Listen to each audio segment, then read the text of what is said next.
Assalamualaikum warahmatullahi wabarakatuh. Alhamdulillahi rabbil alamin. Wassalatu wassalamu ala asyrafil anbiya'i wal mursalin. Sayyidina Muhammadin wa ala alihi wa sahbihi ajma'in, amma ba'd. Pemirsa TV Tabalong yang dirahmati Allah, dimanapun Anda berada, mari kita bersyukur, memanjatkan alhamdulillah. Allah pertemukan kembali kita meskipun di media televisi. Tidak akan mengurangi rahmat, nikmat pertemuan ini. Karena silaturahmi akan tetap terjaga meskipun melalui gambar yang berjalan. Anda mendengar, kita berkomitmen terhadap kebenaran yang datang dari Allah, bukan dari saya.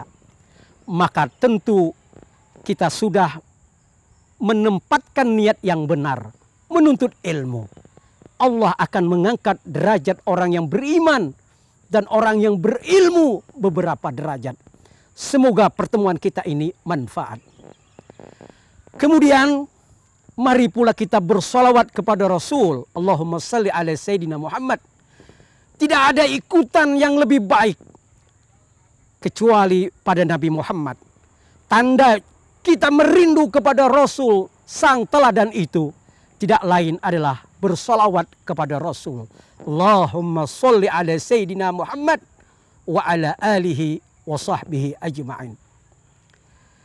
Pemirsa, seorang mukmin, dia adalah orang yang berkomitmen untuk terus berada di siratal mustaqim, jalan lurus yang telah didahului oleh para nabi-nabi.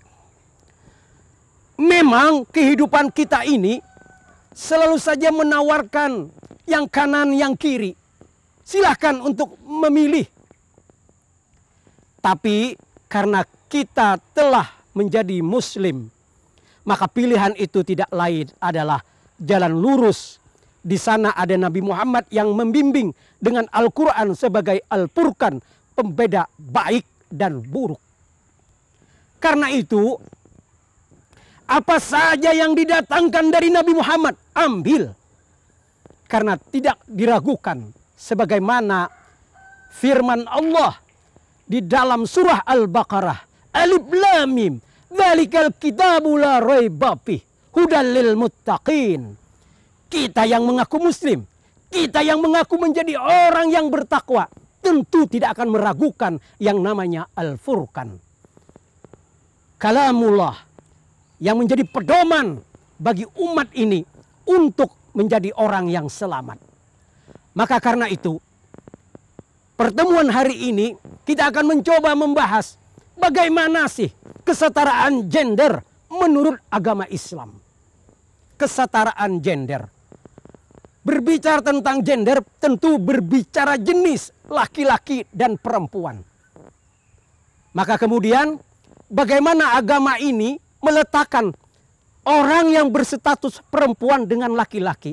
Apakah sama? Sama. Tidak ada perbedaan antara perempuan dan laki-laki. Inna akramakum innallahi atqakum. Yang paling mulia di sisi Allah di antara kalian semua adalah orang yang bertakwa. Siapapun dia yang bertakwa, maka dia menjadi orang yang mulia. Tidak tentu untuk laki-laki, tidak tentu juga untuk perempuan, sama rata. Hari ini kenabian telah ditutup oleh Nabi Muhammad. Maka yang ada adalah para wali-wali kekasih-kekasih Allah. Sejarah telah mencatat bagi kita semua bahwa di kalangan perempuan pun ada juga yang namanya waliyah. Perempuan yang menjadi kekasih Allah, dialah Rabiatul Adawiyah. Dalam sejarah kehidupan manusia, ada seorang yang namanya Khadijatul Kubra. Ada Aisyatul Ridha. Mereka ini adalah pemimpin-pemimpin umat Islam dari kalangan perempuan. Inilah contoh umat muslim agar memotivasi anak perempuan, dia yang perempuan juga bisa memiliki wewenang menjadi orang yang dihormati, duduk di tatanan masyarakat yang diutamakan. Bukan karena dia laki-laki, bukan pula dia seorang perempuan, tapi Allah melihat hambanya yang dekat dengan Allah. Lalu kenapa kemudian ada perbedaan antara perempuan dan laki-laki, antara suami dan istri? Kenapa? Itu hanya adalah legitimasi dari gaya berpikir umat manusia, bangsa, melihat fenomena kelahiran, keberadaan seorang laki-laki dan perempuan. Dulu di zaman Rasulullah memang ada perbedaan itu, tapi bukan justifikasi agama. Anak perempuan yang lahir di dunia ini membuat cemas para orang tua, terutama ayah. Sehingga ada budaya manakala mereka punya keturunan perempuan malu. Lalu akhirnya si anak ini dikubur hidup-hidup. Yang melakukan diantaranya adalah sahabat Rasul Umar Ibnul Khattab. Ini bagian dari zaman kebodohan. Tapi bukan berarti kesalahan ini selalu dipelihara dan kemudian menjustifikasi bahwa tidak ada tobat untuk Allah. Tidak. Allah memberi tobat kepada hambanya yang berlaku salah dan tidak mengulangi lagi. Saudaraku semuanya, bolehkah kita kemudian berpendapat bahwa kalau toh ada perbedaan yang kemudian mengkerdilkan perempuan, mengutamakan laki-laki, itu sebenarnya pendapat yang keliru. Dan itu boleh jadi warisan dari berpikirnya gaya orang dulu. Boleh jadi. Bukankah kita selama ini dijajah oleh Belanda? Bukankah kita juga pernah dijajah oleh perempuan? Oleh Jepang, mohon maaf. Kenapa?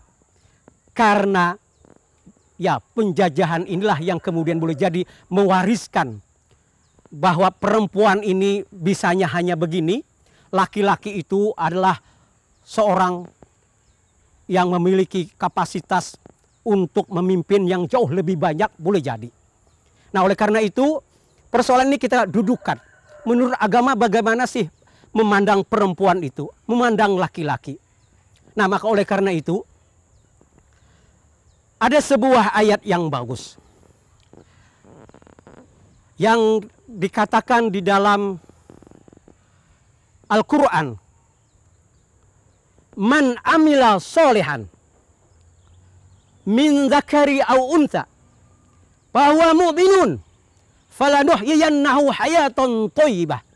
Barang siapa yang berbuat baik, dia apakah seorang laki-laki ataukah seorang perempuan, tetapi tetap yang dinamakan seorang perempuan itu dan seorang laki-laki itu, dia adalah beriman.